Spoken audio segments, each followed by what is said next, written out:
नमस्कार ज्योतिष प्रेमियों, आप सभी का स्वागत एस्ट्रो कुंडली में। आप हमारे साथ जुड़े रहने के लिए एस्ट्रो कुंडली यूट्यूब चैनल को सब्सक्राइब करें, अपने मित्रों में शेयर करें, वीडियो पसंद आता है तो लाइक करें। कमेंट सेक्शन में अपने सुझावों को, अपने विचारों को, अपनी भावनाओं को रखना ना भूलें। मित्रों, यह एक निःशुल्क ज्योतिषीय विश्लेषण का कार्यक्रम है। इसमें आपकी कुंडलियों का चयन किया जाता है और उसके उपरांत निःशुल्क ही उनके फलादेश के बारे में बताया जाता है। मित्रों, इसको कैसे करना है, इसके लिए आप डिस्क्रिप्शन बॉक्स में एक लिंक दिया हुआ है जो कि गूगल फॉर्म का लिंक है, पूरी तरीके से सुरक्षित है। उस पर क्लिक करने के बाद में आप अपना डिटेल्स भरें और अपने आवश्यकता अनुसार ज्योतिषीय सुविधाओं का चयन करें। कोई समस्या आती है तो आप हमें व्हाट्सएप भी कर सकते हैं। व्हाट्सएप नंबर डिस्क्रिप्शन बॉक्स में दिया गया है। मित्रों, यह बात आपको ध्यान में रखनी चाहिए कि जिन कुंडलियों को फ्री एनालिसिस के लिए या निःशुल्क कुंडली विश्लेषण के लिए चुना जाता है, उनके मोबाइल नंबर पर इसकी जानकारी नहीं दी जाती है। उन्हें उनका फलादेश सिर्फ यूट्यूब वीडियो के माध्यम से ही प्राप्त होता है। तो मित्रों, आइए लेते हैं आज की निःशुल्क कुंडली जिसका चयन किया गया है। घनश्याम जी की कुंडली है, बीकानेर राजस्थान से लिखते हैं। गवर्नमेंट जॉब और फाइनेंशियल कंडीशन के बारे में प्रश्न है। 28 अप्रैल 2001 8:48 सायंकाल में इनका जन्म हो रहा है। और इनकी कुंडली को अगर हम बात करें, गवर्नमेंट जॉब से लेकर प्रश्न किया है। देखिए, ये पढ़ने में बहुत अच्छे हैं। शुक्र अच्छी अवस्था में हैं और बहुत अच्छा पढ़ाई करेंगे। बहुत ही बुद्धिमान, मेधावी प्रकृति के छात्र हैं यह। गवर्नमेंट जॉब में थोड़ी सी इनको समस्या हमें स्पष्ट हो रही है, क्योंकि इनकी जो कुंडली का नवम भाव का स्वामी है वह अष्टम भाव में बैठे हुए हैं और उनकी युति राहु के साथ में है। ऐसा चंद्रमा और राहु की युति अष्टम भाव में बन रही है। तो कहीं ना कहीं यह स्थिति अच्छी नहीं मानी जाती है। हालांकि एक 60% अगर देखा जाए तो कुंडली में आपके योग बनते हैं। मित्रों, ज्योतिषीय विज्ञान एक पूरी तरीके से संभावनाओं पे आधारित विज्ञान है। तो आपकी कुंडली में 60%, 60% आपकी कुंडली में इस प्रकार के योग बन रहे हैं। हालांकि आपको चंद्रमा का ज़्यादा से ज़्यादा उपाय करना होगा, क्योंकि अष्टम भाव में बना रहे हैं और इसके लिए आपको महामृत्युंजय का जाप भी करते रहना चाहिए। आपकी इस कुंडली में सकारात्मक पक्ष स्त्री पक्ष है, विद्या है, संतान है और चांदी की कोई रिंग या चांदी का कोई आभूषण जरूर धारण करें। तो यह है कि आपकी पढ़ाई बहुत अच्छी है और संभावना ये बनती है आपकी कुंडली में कि आप कोई शैक्षिक व्यवसाय, जैसे कि कोचिंग संस्थान, बड़े शिक्षण संस्थानों में पढ़ाना, इस तरीके के योग आपकी कुंडली में पाए जाते हैं। आइए लेते हैं अगली कुंडली। शीतल जी का प्रश्न है और इन्होंने मुंबई महाराष्ट्र से पूछा है। लव या अरेंज मैरिज की बात करते हैं। 28 दिसंबर 2000 5 प्रातःकाल में जन्म हो रहा है। और देखिए, अभी क्या है कि आपकी कुंडली में लव मैरिज के योग की बात किया है और देखिए, ऐसी स्थिति में कुंडली में योग नहीं पाए जाते हैं लव मैरिज के, और ये एक प्रकार से आपका अभी भ्रम है यह आपके जीवन में। इससे आपको थोड़ा सा निपटना चाहिए, निकलना चाहिए। इसके अलावा आप अपने कार्य क्षेत्र में, काम करने के क्षेत्र में, अपने जीवन को बनाने के क्षेत्र में देखें, इसमें आपको बहुत ज़्यादा सफलताएं मिल सकती हैं। पिता पूरी तरीके से आपका सपोर्ट करेंगे। आपके जीवन का सबसे सकारात्मक बिंदु यह है कि आप अपने कार्य क्षेत्र, अपने करियर को लेकर सजग, सावधान और उचित निर्णय लें। यहीं से आपके जीवन के उन्नति के द्वार, सुख के द्वार और सारी सुख सुविधाएं आपको यहीं से मिल सकती हैं। विवाह के मामले में थोड़ी चिंता, जीवन साथी से थोड़ी उलझने जैसे योग आपकी कुंडली में है। अभी जो है स्थिति भ्रामक है। महादेव के दर्शन करें, महामृत्युंजय मंत्र, शिव चालीसा इत्यादि का पाठ करते रहें, इसी से आपको शांति मिलेगी। बुधवार के दिन गणेश जी के मंदिर जाना ना भूलें, दूर्वा जरूर अर्पित करें। आइए लेते हैं अगली कुंडली। मित्रों, आप सभी अपने फीडबैक को हमें देना ना भूला करें। और रक्षाबंधन आने वाला है, उसके लिए हमारी तरफ से बहुत बहुत शुभकामनाएं हैं।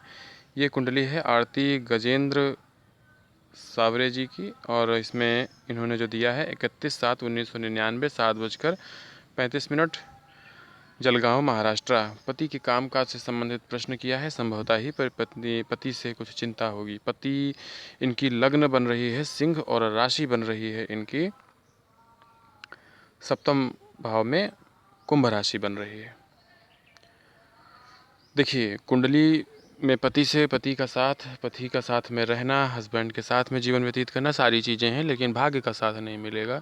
किसी चीज़ को लेके मानसिक परेशानी हो सकती है। उसका सबसे बड़ा ये कारण है कि आपकी कुंडली में शनि महाराज नीच की अवस्था में मेष राशि में सप्तम के होकर बैठे हुए हैं, यानी सप्तमेश के होकर, जीवन साथी के स्वामी होकर और भाग्य भाव में मेष राशि में बैठे हुए हैं। ये नीच की अवस्था है।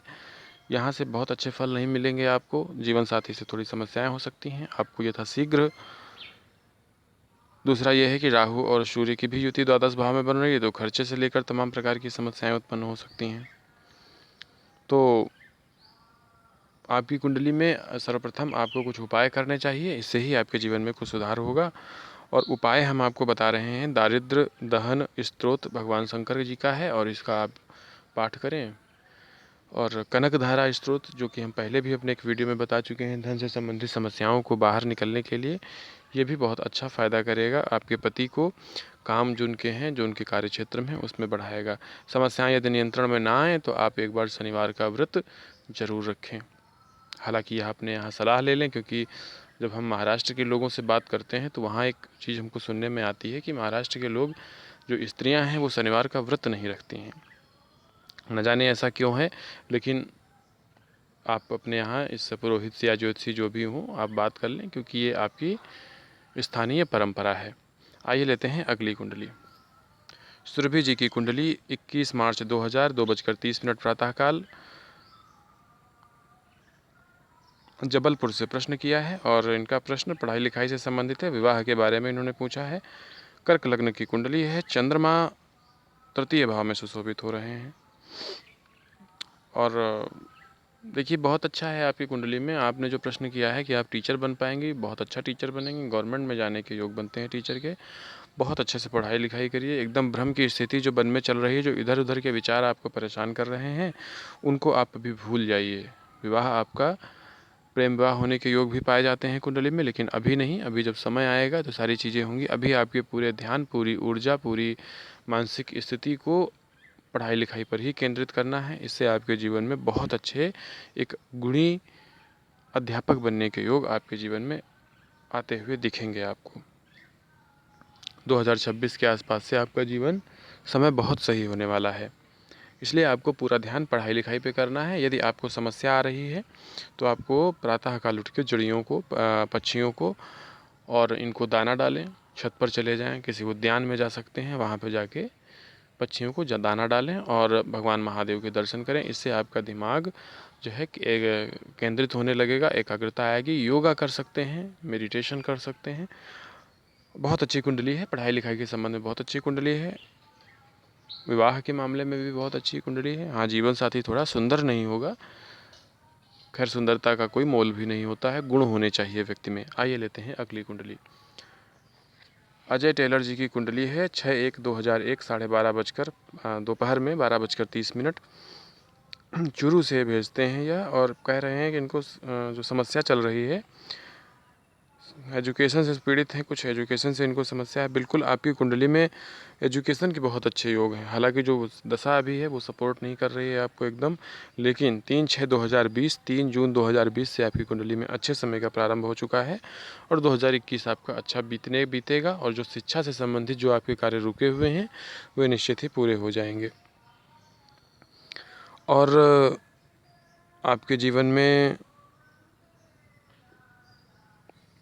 धन से संबंधित चीज़ें, बाकी सारी चीज़ें अच्छी हैं। इसमें आपको बहुत परेशान होने की आवश्यकता नहीं है। उपाय के लिए आप चांदी या मोती जरूर धारण करें। ये आपके शिक्षा में जो जितनी भी बाधाएं चली आ रही होंगी, सभी बाधाओं का अंत कर देगा। बहुत ही विद्वान छात्र हैं आप। बस ये है कि थोड़ा सा समस्याएं आपके जीवन में आ गई हैं। निकेत प्रभु जी हैं और 9 जनवरी 1987 डेट ऑफ बर्थ, 9:35 प्रातःकाल कर्नाटक से प्रश्न पूछते हैं और इनका पूछना है कि यह रत्न इनके लिए कौन सा अच्छा रहेगा, तो इन्होंने केवल रत्न के बारे में ही पूछा है। इनके लिए रत्न के बारे में बताने से 2 प्रकार के रत्न इनकी कुंडली में पहने जा सकते हैं। आप इन्हें ध्यान दें और पहने। भाग्यवर्धक, सुखवर्धक, वाहन, घर, इनसे संबंधित अगर आप समस्याओं से परेशान हैं तो आपको ओपल धारण करना चाहिए। वहीं आमदनी, बिजनेस और गृहस्थ जीवन से संबंधित सुख पाने के लिए माणिक्य धारण करें। और सबसे अच्छा आपके लिए रत्न ओपल है, हीरा है या सफ़ेद पुखराज है।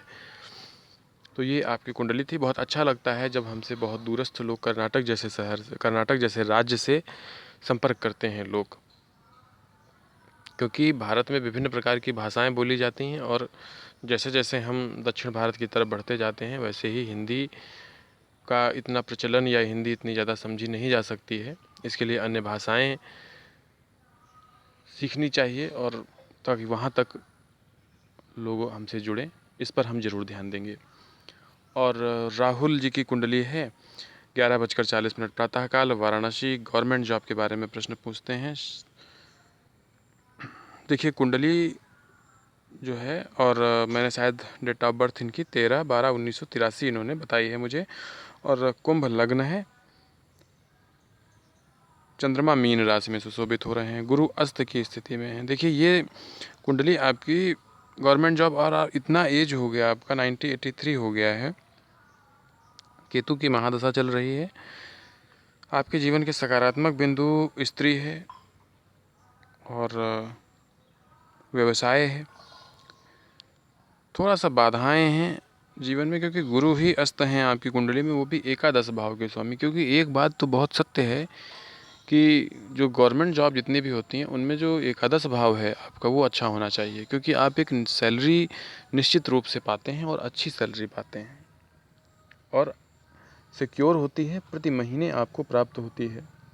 तो ऐसी स्थिति में आपकी बृहस्पति का अस्त होना आपका धन से वंचित कर रहा है। इसीलिए आपका इतने दिनों तक, अगर आप बहुत अच्छे से तैयारी करते हैं तो नहीं हुआ है। इसका कारण मुख्य रूप से बृहस्पति का अस्त होना। यथाशीघ्र पुखराज धारण करें, इससे आपको लाभ मिलेगा। और केतु के मंत्रों का भी जाप करवा सकते हैं। हालांकि केतु की महादशा अप्रत्याशित सफलताएं देती है। दूसरा यह है कि चतुर्थ भाव में ही राहु विराजित होकर सूर्य और गुरु पे दृष्टि डाले हुए हैं, इसलिए दसम भाव भी आपका दूषित हो रहा है और आपके कार्यों में विलंब हो रहा है। कुछ उपायों की आवश्यकता है और सही निर्णय की ज़रूरत है आपके जीवन में। मित्रों, यह कार्यक्रम था जिसमें कि कुछ कुंडलियों के बारे में बताया गया है। हमने आज सोचा था कि हम करीब 15 से 20 कुंडली के बारे में लेकर आएंगे, लेकिन समय के अभाव के कारण बहुत ज़्यादा कुंडली ले नहीं पाए हैं। लेकिन अगर इसी सप्ताह में एक दूसरा वीडियो ले आएंगे बुधवार या बृहस्पतिवार के आसपास, तो आपको वहाँ पर बची कुंडलियों के बारे में बता दिया जाएगा। जिन लोगों के बारे में नहीं बताया जा चुका है उनसे यही है कि आप इंतज़ार करते रहें। कुंडलियाँ बहुत सारी होती हैं, हम सभी कुंडलियों के बारे में बताने में सक्षम नहीं होते हैं, लेकिन फिर भी जैसे ही समय मिलेगा हम कभी उन सभी प्रश्नों के उत्तर देंगे, ऐसा नहीं है। इस बारे में आप न सोचें कि हमसे डिटेल लेकर आपको धोखे में रखा गया है। जब आप इस प्रकार के कोई आरोप लगाते हैं तो बहुत दुख होता है। आप दूसरे की मनोस्थिति को भी समझें। और कल रक्षाबंधन का त्यौहार है। आप सभी को हमारी तरफ से ढेरों शुभकामनाएं। मिठाई खाते रहिए, जीवन में प्रसन्न रहिए। धन्यवाद।